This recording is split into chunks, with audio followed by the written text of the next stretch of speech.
Boy, that's the kind of luck I'd like to hit all of a sudden. So you think I was lucky, huh? Well, weren't you?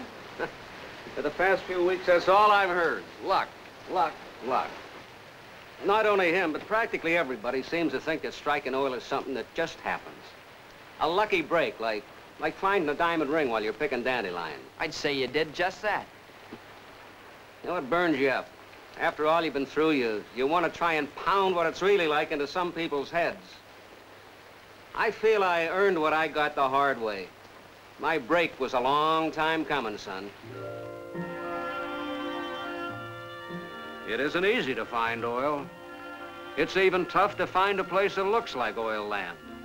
I'd been wrong plenty of times before, but I had a certain peculiar feeling about this last place, so I made a deal with the owner of the land. He thought I was crazy. Nobody else had ever figured there was oil there, and I wasn't too sure myself. But you can't just play hunches. You have to have facts. So you study the geology of the ground, see if it looks like any other oil land you've ever seen. You prowl around, getting yourself a lot of samples of rock.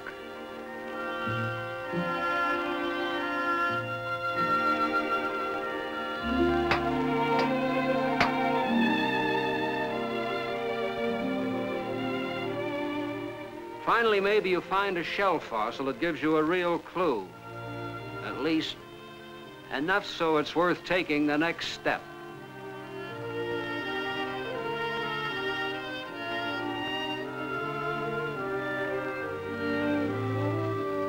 Then, with a little bit of dynamite, you set off some charges under the ground.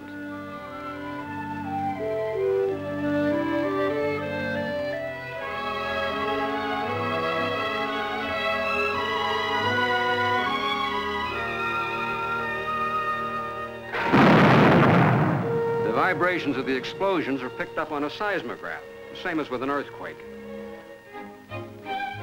The seismograph records give you a picture of what it's like under the ground. And from this, you can tell whether there's even a chance for oil down there. Next, you make a survey to pinpoint the particular spot where you want to drill. Then you're ready to get your derrick up.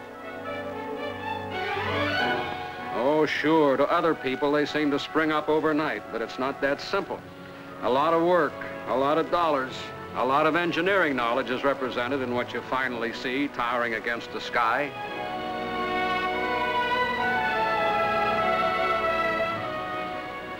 You check your equipment, all the chains and cables and all the various drill bits, a different type for cutting through all kinds of layers you may run into below, sand or rock, and you have to be prepared for anything, everything. You take delivery on your pipe, and it looks like miles out. You never know how much you'll need because you never know how deep you'll have to go. So you start drilling. And that's an experience like nothing else in the world. You'd have to go through it to know all the heartbreak. And the more you know about drilling, the more you worry. It takes money, men, machinery, patience, sweat, and guts. And of certain things, like money, you've only got so much. There's so many things can go wrong, so many risks. And you know that wildcatting this kind of an operation, the odds are 8 to 1 against you. Yep, 8 to 1 that you'll go broke.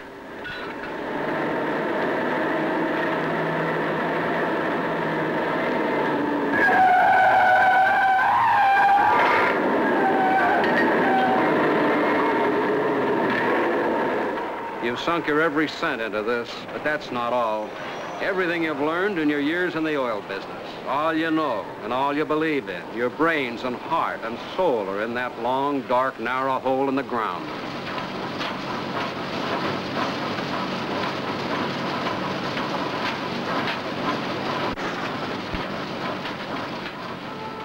Day and night you drill.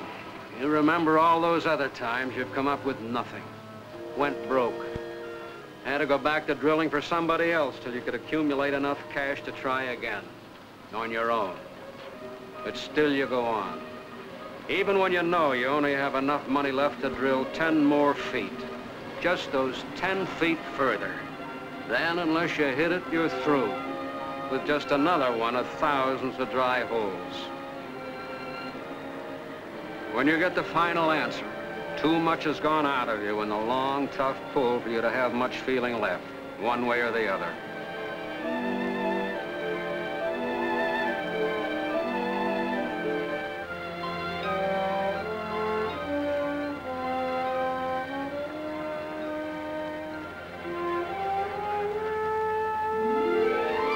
Then there it is, at last.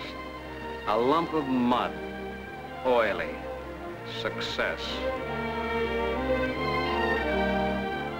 Well, when you hit oil in a new part of the country, a lot of oil company representatives come flocking to bid for drilling rights on all the surrounding land, public or private, just on the strength of one well coming in. Because with the demand for oil growing all the time, new producing areas have to be found. And when you're the fellow who brought in the first well, there's a lot of satisfaction knowing that you've helped change a backwater village into a town that's really going places. Of course, crude oil itself can't be used for anything the way it comes out of the ground. It has to be pumped through pipelines to the refineries where it is processed. And all the time, oil company laboratories are working toward the future. You see, there are thousands of privately managed competing oil companies trying to beat each other to supply better products for the consumer.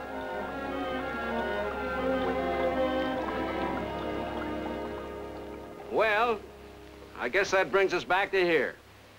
Where pretty soon now, your jobber just might be bringing you oil and gas right out of my well. Could be. Who knows? Everyone around here is pretty excited. Things are going to really boom. It seems to me this is a pretty good place for anybody looking for a start. If there's gonna be so much money floating around here, how do I get some of it?